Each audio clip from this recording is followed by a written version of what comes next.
Hello students, welcome to my channel. चलिए आज हम लोग श्री अरविंदो जी के शैक्षिक चिंतन की विवेचना को समझ लेते हैं कि क्या उनका प्रावधान था कि शिक्षा में हम किस टाइप से कुछ नए रूपों को लाएं, किस टाइप से कई चीज़ों का समावेश करें ताकि हम आध्यात्मिकता के साथ साथ शिक्षा के जगत को और शिक्षा के जितने भी पहलू हैं उसमें आध्यात्मिकता का समावेश कर सकें। तो जो हमारे अरविंदो जी हैं वो आध्यात्मिकता को सपोर्ट करते थे। उनका काम था, उनका मानना था कि आध्यात्म की प्राप्ति से ही सब कुछ होता है और उसी के द्वारा ही मनुष्य का विकास संभव होता है। फिर उन्होंने ये भी कहा कि अगर आध्यात्मिकता की प्राप्ति को हमें पाना है तो हमें मनुष्य के संपूर्ण जीवन को अच्छा करना पड़ेगा, संपूर्ण जीवन के बारे में सोचना पड़ेगा। अगर हम शिक्षा का संप्रत्यय लेते हैं पंडित श्री अरविंदो नाथ जी के द्वारा, तो उन्होंने ये कहना चाहा कि अगर हमें विकास के सिद्धांतों के साथ चलना है तो मनुष्य को हमें उन्हीं 7 सोपानों को प्राप्त कराना पड़ेगा। जब मनुष्य जन्म लेता है, जब मनुष्य इस संसार में आता है तो वो द्रव्य रूप से प्राण रूप में आता है, प्राण रूप से मानस रूप में आता है। लेकिन जो अन्य 4 सोपान हैं जो कि हैं अतिमानस, आनंद, चित्त और सत, इनकी प्राप्ति में उसे परेशानी होती है। इनकी प्राप्ति वो कैसे करे? तो इनकी प्राप्ति के लिए यदि वो कार्य करेगा, यदि वो आध्यात्म का सहारा लेगा, यदि ऐसी शिक्षा की भावना जगेगी, ऐसी शिक्षा का प्रावधान होगा जिसमें इन 4 सोपानों को नियंत्रित करके, इन 4 सोपानों पे विजयी करके मनुष्य के लिए उपयोगी बनाया जाएगा, तो मैं मानूंगा कि ये शिक्षा का उद्देश्य सही है या यही शिक्षा जो है वो सही शिक्षा है। उस समय की जो शिक्षा व्यवस्था थी शायद उसमें इस बात की पुष्टि नहीं हुई थी, इसलिए वो बहुत ज़्यादा परेशान थे कि हमें कैसे हम इस बात को, हम अपने विकास के सिद्धांतों को कैसे शिक्षा में डालें। फिर उन्होंने अपनी पुस्तक लिखी जिसमें उन्होंने ये कहा कि कैसे स्कूल्स होने चाहिए, कैसे स्कूल्स की एजुकेशन होनी चाहिए, क्या प्रिंसिपल्स ऑफ एजुकेशन होने चाहिए, जिसमें हम इन पूरे विकास सिद्धांतों की जो 7 सोपान हैं उस पे हम कार्य कर सकें। यदि हम इन्हीं विकास के सिद्धांतों पे कार्य करेंगे तो हमारा पूरा शिक्षा जगत का जो उद्देश्य है, जो पूरा शैक्षिक दर्शन की जो बात है वो हमारी पूरी हो जाएगी। वो विकास के सिद्धांतों पर ही जोर दिया करते थे, यही विकास के 7 सोपान और योग आसन की क्रियाएं, योग के जो 7 सोपान हैं, जो जितने भी सोपान हैं उन सब के बारे में ही उन्होंने जिक्र किया और उन्होंने यही बात अपने विचारों में कही है, यही उनकी बातों की पुष्टि हुई है कि विकास सिद्धांत और योग शिक्षा के द्वारा ही संपूर्ण संसार का कल्याण संभव है। अब चलिए बात कर लेते हैं उनके अनुसार शिक्षा के उद्देश्यों की। शिक्षा के उद्देश्यों के लिए भी उन्होंने 2 बातों को रखा। पहला, मनुष्य का आध्यात्मिक विकास और दूसरा, मनुष्य का जो आनंद की प्राप्ति के लिए, एक सच्चित आनंद की प्राप्ति के लिए, चित्त की प्राप्ति के लिए, सत्य की प्राप्ति के लिए उनका कार्य करना। इन्हीं दोनों का ही मिलन या इन्हीं दोनों के लिए कार्य करना ही शिक्षा का मुख्य उद्देश्य होना है। आध्यात्मिकता की प्राप्ति और सच्चित आनंद की प्राप्ति। जब हम इन दोनों प्राप्ति के लिए अपने उद्देश्यों का निर्धारण करते हैं तो उसमें हमें शारीरिक जीवन भी उचित चाहिए है, हमें मानसिक जीवन भी हमारा उचित चाहिए है और जितना भी हमारा आध्यात्मिक जीवन है, भौतिक जीवन है, इन सबको भी हमें समन्वित करके चलना पड़ेगा। वो क्यों चलना पड़ेगा? क्योंकि जब हम आध्यात्मिकता की बात करेंगे या हम भौतिकता की बात करेंगे या हम सच्चित आनंद की प्राप्ति की बात करेंगे तो हमें कई पहलुओं से गुजरना पड़ेगा। हम जो सोपानों को प्राप्त करते हैं, जितने विकास के सिद्धांतों के सोपान की बात होती है, ये उतना आसान नहीं होता है जितना हम समझते हैं। बहुत संयम की ज़रूरत है, बहुत नियमों की ज़रूरत है, बहुत ही कठोर पालन की ज़रूरत है, बहुत ही अनुशासन की ज़रूरत होती है। तो हमें शिक्षा के उद्देश्यों में हमें मेन उद्देश्य हमारा आध्यात्मिकता और हमारे चित्त और सत्य की आनंद की प्राप्ति की बात कही है। अब उनके उद्देश्यों में जो शिक्षा के उद्देश्य बनेंगे उसमें निश्चित सी बात है कि सारे जितना भी हमारा संपूर्ण जीवन की तैयारी है उसकी बात आएगी, और शिक्षा का परम कार्य भी उन्हीं जीवन अंगों का विकास करना होगा। श्री अरविंदो जी ये भी कहते हैं कि मैं भौतिक जगत की अवहेलना नहीं करता।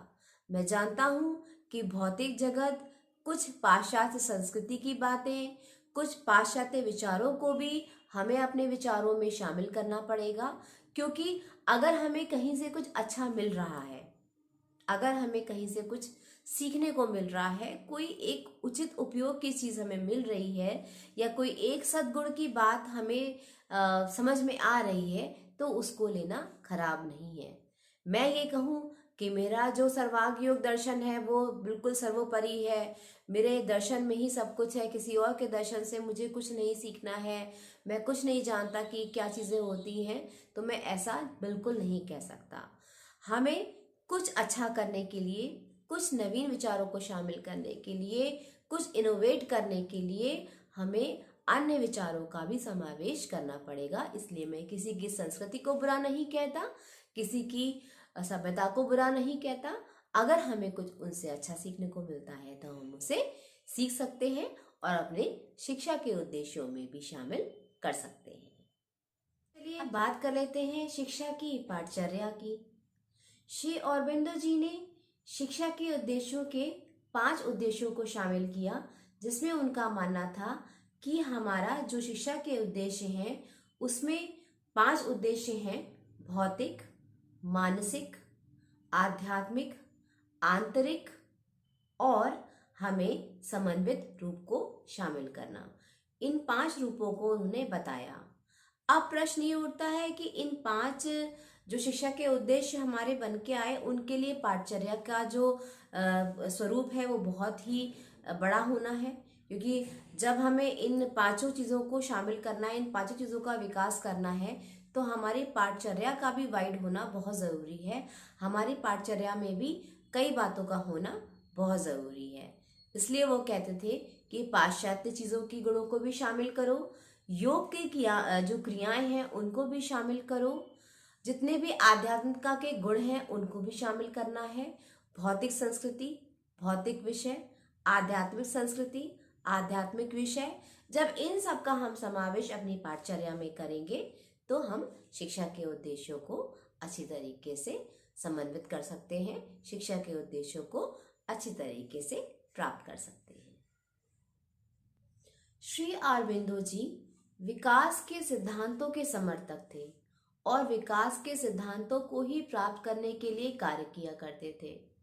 वो विकास के 7 सोपान, जिसमें है द्रव्य, प्राण, मानस, अतिमानस, आनंद, सत्य और चित्त, चित्त और सत्य, इन सब के लिए उन्होंने भरपूर प्रयास किया। और उन्होंने ये भी कहा कि जब मनुष्य इन 7 सोपानों पर जब काम करता है तो प्रारंभ के जो 3 चरण हैं वो तो आरंभ से ही उसको अच्छे से वो प्राप्त कर सकता है, उन पे कार्य कर सकता है, लेकिन जो उसके बाद के 4 सोपान हैं उसमें उसे परेशानी आती है, वो इतनी आसानी से उन विकास के सिद्धांतों को प्राप्त नहीं कर सकता। उसके लिए उसे संयमी जीवन की आवश्यकता है, निर्मल मन की आवश्यकता है और अपने मानसिक जो शक्ति है उसके विकास को करने की आवश्यकता है। वो ये भी कहते हैं कि अगर हमें शिक्षण विधियों में इन विकास सिद्धांतों को प्राप्त करना है तो हमें कंठस्थ विधि का भी पालन करना पड़ेगा, और जो हमारी रटने की प्रक्रिया है उसको कम करना पड़ेगा, ना कि उसकी अवहेलना नहीं करनी है, कम करना है।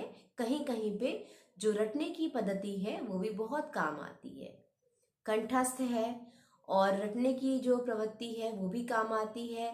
थोड़े से प्रयोगात्मक कार्य हैं वो बहुत काम आएंगे शिक्षण विधियों को अगर हम लें, और जितने भी हमारी एक्टिविटीज़ को उन्होंने बहुत सपोर्ट करा कि प्रकृति के वातावरण में बच्चे को सिखाओ, योग क्रियाओं के द्वारा सिखाओ, किसी खेल नाटक मंचन के द्वारा उन सब चीज़ों को सिखाओ, कोई भी वर्कशॉप और जो सेमिनार्स वगैरह होती हैं वो आप ऑर्गेनाइज कराइए और उनके द्वारा भी आप समझा सकते हैं।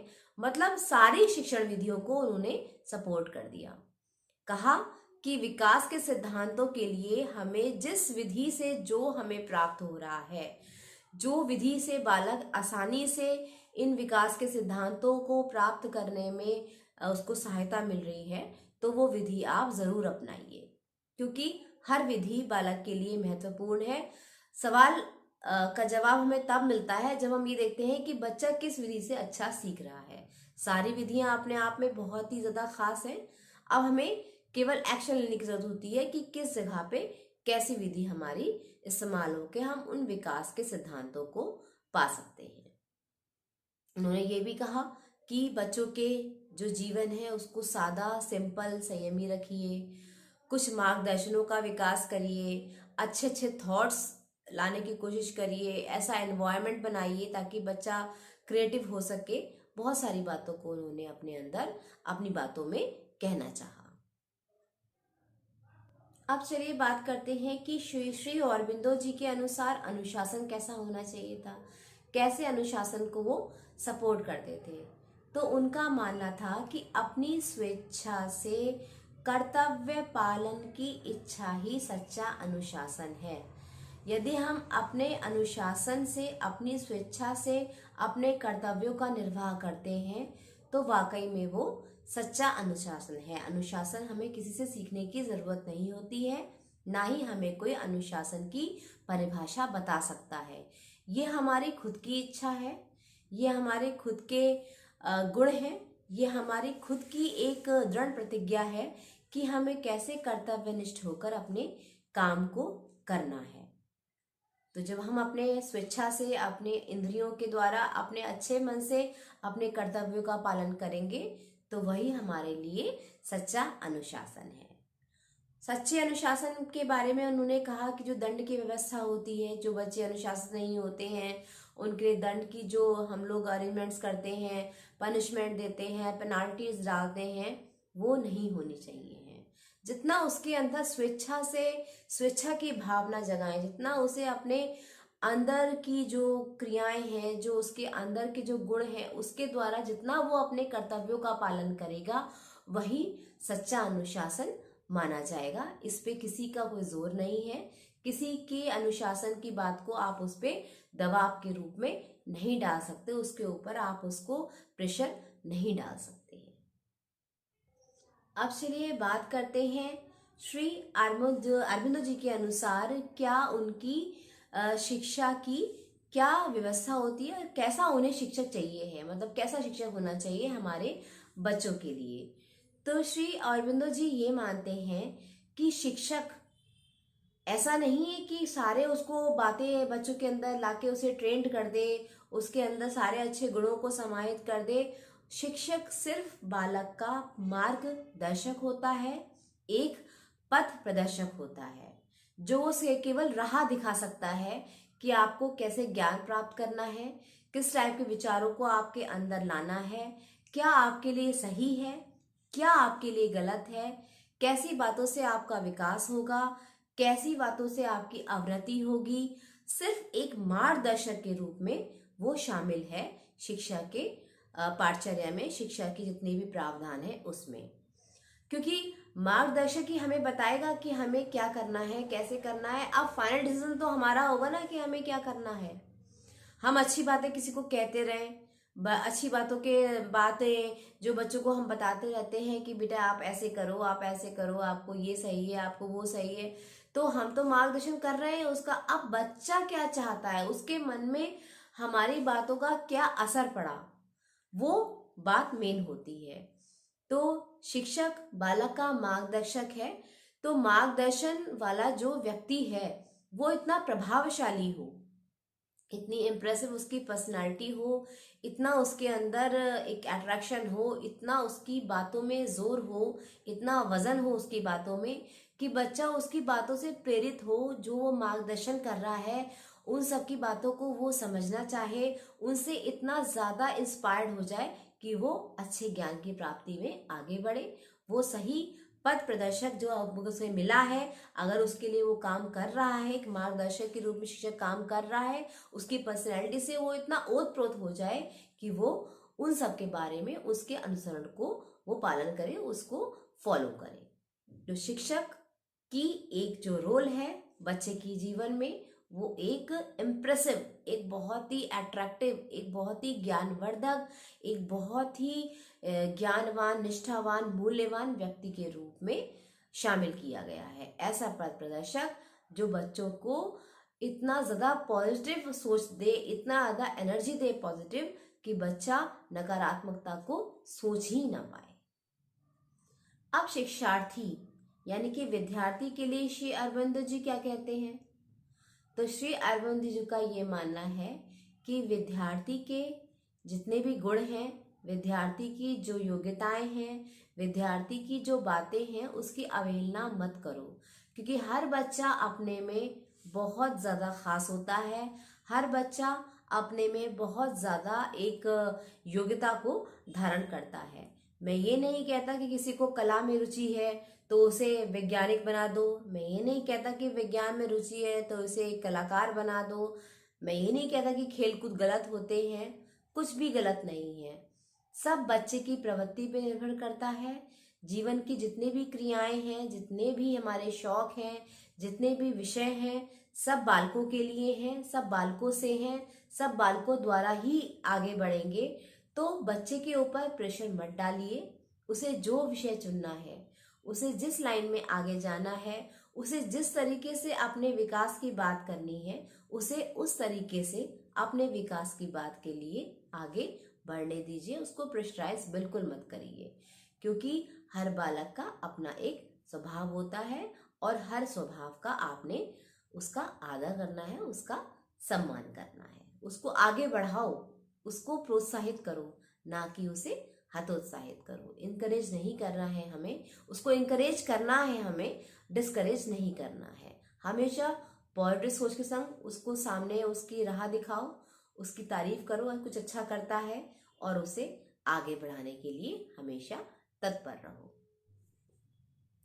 विद्यालयों के रूप में भी श्री अरविंदो जी ने किसी भी एक खास विद्यालय को सपोर्ट नहीं करा कि शहर की गलियों से, शहर के शोर शराबे से, शोरगुल से दूर हो, आश्रम व्यवस्था वाले हों, शांत वातावरण वाले हों, या बहुत ही अच्छी बिल्डिंग हो, सारे इक्विपमेंट्स हों उनके पास, लैब्स हों, सारी सुविधाओं से युक्त हों। उन्होंने विद्यालय के लिए ये नहीं कहा। उन्होंने बस ये कहा कि विद्यालय ऐसे हों जिसमें मनुष्य का भौतिक और आध्यात्मिक विकास, उसके योग क्रियाओं का विकास, उसके संपूर्ण जीवन के सभी पक्षों का विकास अच्छे ढंग से हो सके। जिस जगह पर, जिस स्थान पे, जिस लोगों के साथ में उसके अंदर इन सब बातों के विकास की प्रक्रिया सही रूप से चलेगी, इन सब बातों का विकास अगर अच्छे ढंग से होता है, तो मैं मानूंगा कि वो विद्यालय सही विद्यालय है। चाहे वो बहुत ज्यादा दूर हो शहर से, चाहे वो शहर के अंदर हो, चाहे उसके पास सारी प्रयोगशालाओं का प्रावधान हो, चाहे उनके पास सारी सुख सुविधाएं हो। नहीं कहता मैं ये सब हो, लेकिन आध्यात्मिकता, भौतिकता, योग का विकास, यदि इन क्रियाओं का समावेश हो रहा है, यदि इन क्रियाओं का विकास हो रहा है, तो वो विद्यालय सही में एक उत्तम विद्यालय माना जाएगा। वो विद्यार्थी के लिए एक उत्तम विद्यालय हो जाएगा। तो ये एक संक्षिप्त रूप था श्री अरविंदो जी के वैचारिक दर्शन का, उनके शैक्षिक दर्शन का, उनके जितने भी दार्शनिक व्यूज थे उनके बारे में। बहुत सारी बातें और भी हैं, तो मेरे वीडियोस को भी लाइक करते रहिए, शेयर करते रहिए, सब्सक्राइब करिए और एजुकेशन की और सारी बातों को जानने की कोशिश करते रहिए। Thank you.